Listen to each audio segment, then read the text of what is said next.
First of all, what is your take on Russia's offer here and Syria's apparent willingness to go along with that?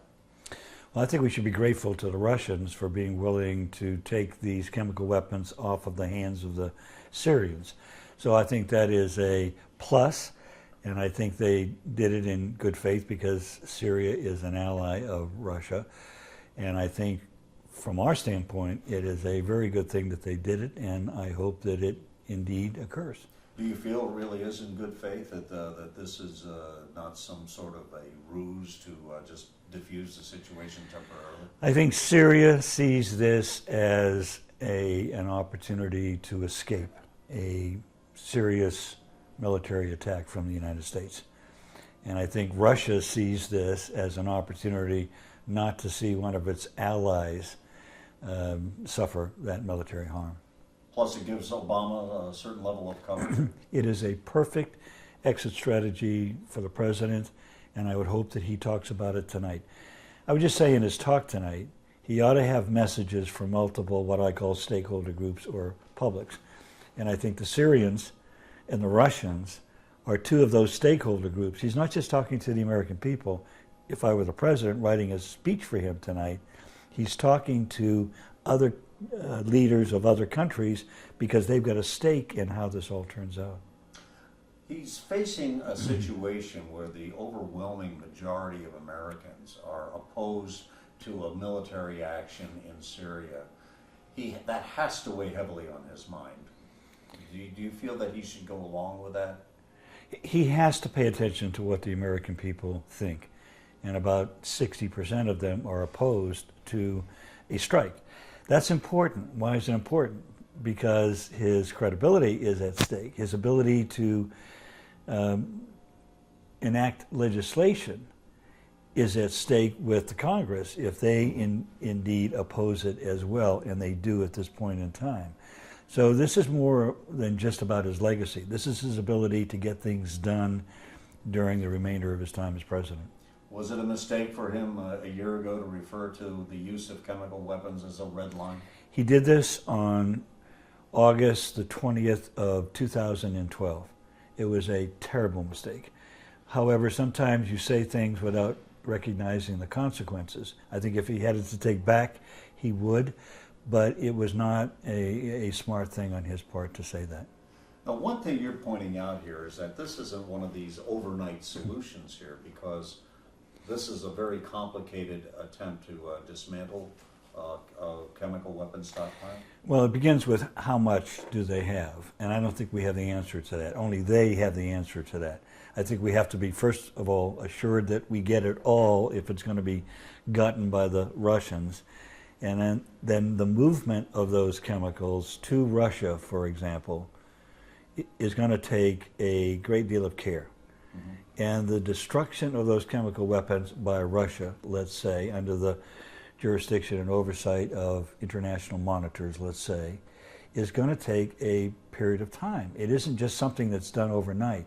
There have to be demilitarization facilities in which to take the munitions, tear them apart, and destroy the actual chemicals that are inside those munitions. So the world may look upon this as a quick and easy solution, but it's not. It is not a quick and easy solution.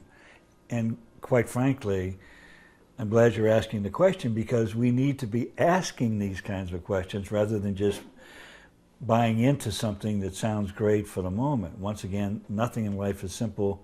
Most everything has consequences, and we ought to be asking, what are the consequences of what the Syrians have agreed to do and what the Russians have offered to do?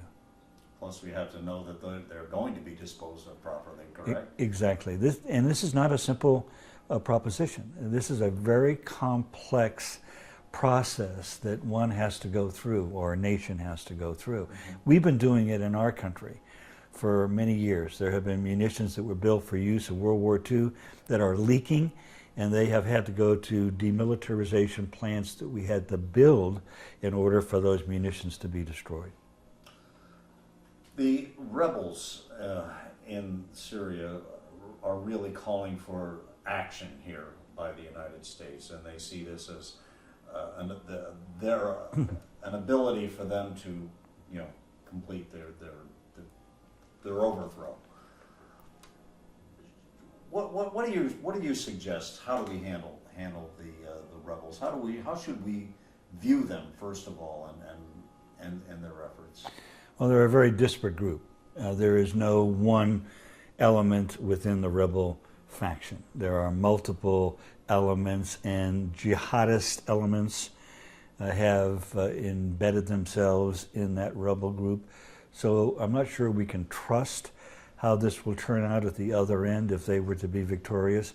But what they want us to do is get more involved. The problem with that is it's what I call mission creep. We're going to get more involved from a mission standpoint by virtue of a strike if we conduct one, because there's no guarantee how this is going to turn out, and there's just going to be a call by the rebels for, you got them here, give them some more, and maybe we can overturn them.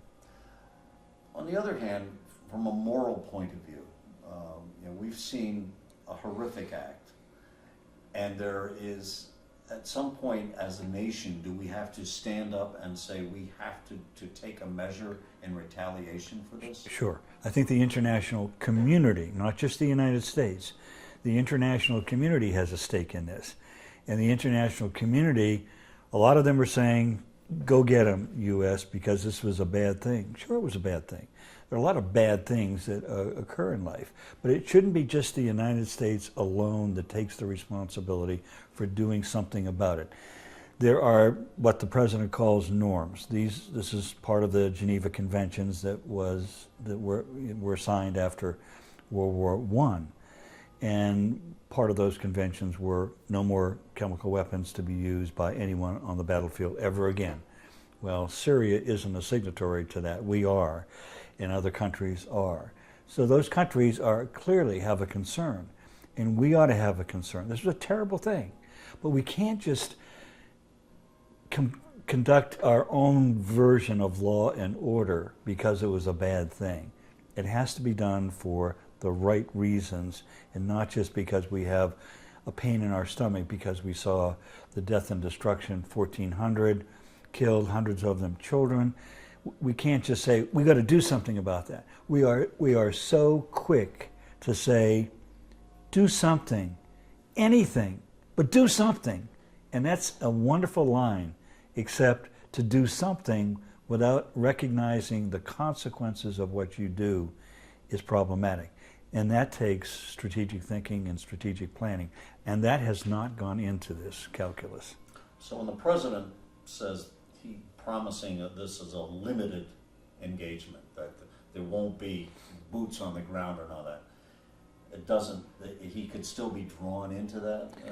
Well, this is deja vu. We went through this in Iraq in 2003. We were going to go in. We had an easy run to Baghdad, and we got there, and suddenly we asked the question, now what? And this is a now what moment. After you strike them, then what do you do after you have hurt them militarily? Do you do it again if you didn't get it all? And pretty soon we've got bombers flying from the United States to Syria every single day for how long? So we think this is going to be a couple of days. I, having lived through these kinds of things, am not convinced that this is going to be a couple of days. And so I think we need to be very cautious. Have we asked ourselves what the risks are of doing this in terms of time?